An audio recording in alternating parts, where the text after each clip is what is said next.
reconnaissez sans doute le site qui est la page d'accueil de presque tous les ordinateurs de notre centre scolaire. Alors, cette page-là, le scol.qc.ca, c'est un portail, c'est notre portail qui regroupe tous les services et abonnements qui sont disponibles dans l'organisation. Je sais que la plupart d'entre vous, peut-être, utilisez ce site-là pour aller chercher votre courriel.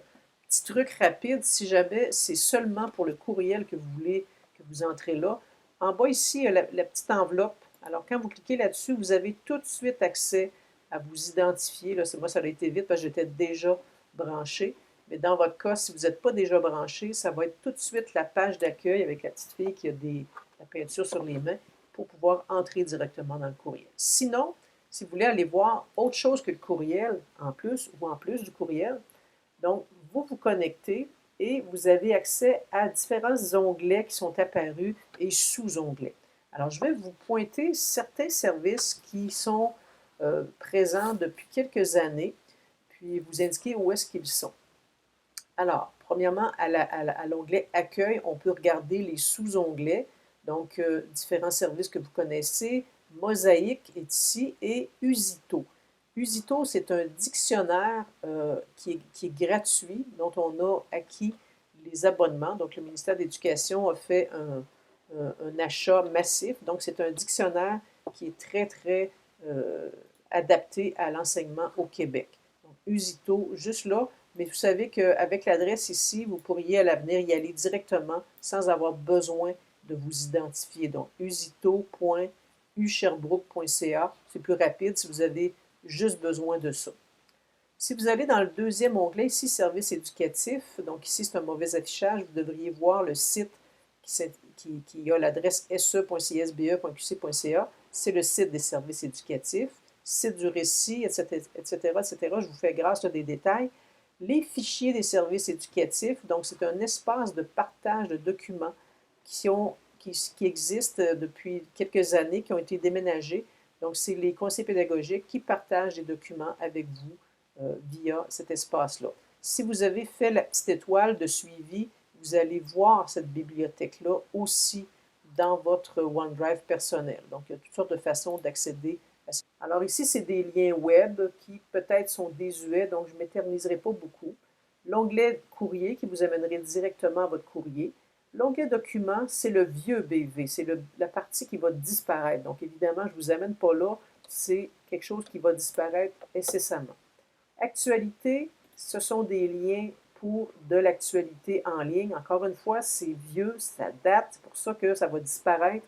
On pense que de nos jours, l'actualité, vous y avez accès beaucoup plus rapidement avec les moteurs de recherche puis différents outils autres que ces liens rapides-là.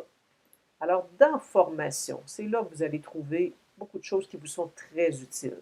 Entre autres, le module de formation de CSBE, Formation Cadre 21, avec laquelle vous pouvez faire des formations qui valaient quand même un bon montant. Et la raison pour laquelle c'est gratuit, c'est que le gouvernement, le ministère de l'Éducation, paie pour vous. Donc, dans le cadre du plan d'action numérique, c'est maintenant gratuit, mais il faut s'abonner en utilisant l'adresse de commission scolaire. Campus Récit, même chose, site d'auto-formation. Moodle, Repère Grix, donc les autres choses, c'est moins important que je vous en parle. Et enfin, outils.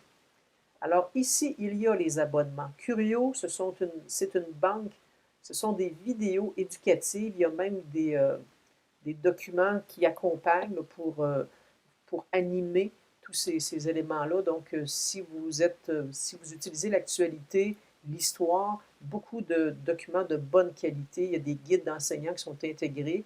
Également, du côté de ONF Campus, même chose, des productions faites pour les jeunes, faites ici. Donc, c'est bien fait, vous n'avez pas à craindre la qualité. CVE, ça va disparaître, c'est un lien qui est mort. Vous avez Audio Ciné, qui est un lien qui est utilisable seulement sur le réseau de la CSBE. En ce moment, je ne suis pas dans l'organisation, donc ce n'est pas possible de m'identifier. Donc, quand vous vous identifiez avec... quand vous entrez là sur le réseau de la CSBE, vous n'avez pas besoin de vous identifier. Vous avez accès à une banque de vidéos, un peu comme un club vidéo, pour le service de garde, pour les activités de distraction dans les classes. Donc, c'est au lieu d'aller louer des vidéos ou de les prendre sur le web de façon plus ou moins légale, ça c'est légal, c'est payé par notre organisation, c'est des films en anglais, en français, qui sont disponibles pour vous. Usito est là aussi. On a NetMat qui est également là en lien. Echo, ben, ça n'existe plus, c'est Mosaïque. Mais tout ça, là, je ne tiens pas à vous le décrire parce que ce n'est pas des nouveautés non plus. Par contre, on était dans Outils CSBE. Je vous amène du côté de Taptouche. Alors ici, vous avez Taptouche qui est une licence d'apprentissage du doigté, de l'écriture au clavier. Donc ça, c'est encore existant. C'est gratuit. Mais en fait, ce n'est pas gratuit, c'est payé par l'organisation pour vous et vos élèves. Donc, comme enseignant, vous avez votre partie administration. Vos élèves font un petit test diagnostic et ils peuvent débuter l'apprentissage du clavier. Réservation de locaux, c'est pour les gens du secondaire. Et il y a Perl qui est un portfolio. Encore là, je vous le vante pas trop parce qu'il n'est pas, d'après moi, très à jour. Et je crois qu'avec un OneNote dans Teams, on ferait aussi bien l'affaire qu'un portfolio électronique. Donc, il faut faire attention. Des fois, les outils évoluent, le web évolue, puis notre Office 365 aussi, avec Teams, est très performant. Donc, voilà ce que je voulais vous montrer du côté de ce qu'on appelle SCOL, le portail du bureau virtuel.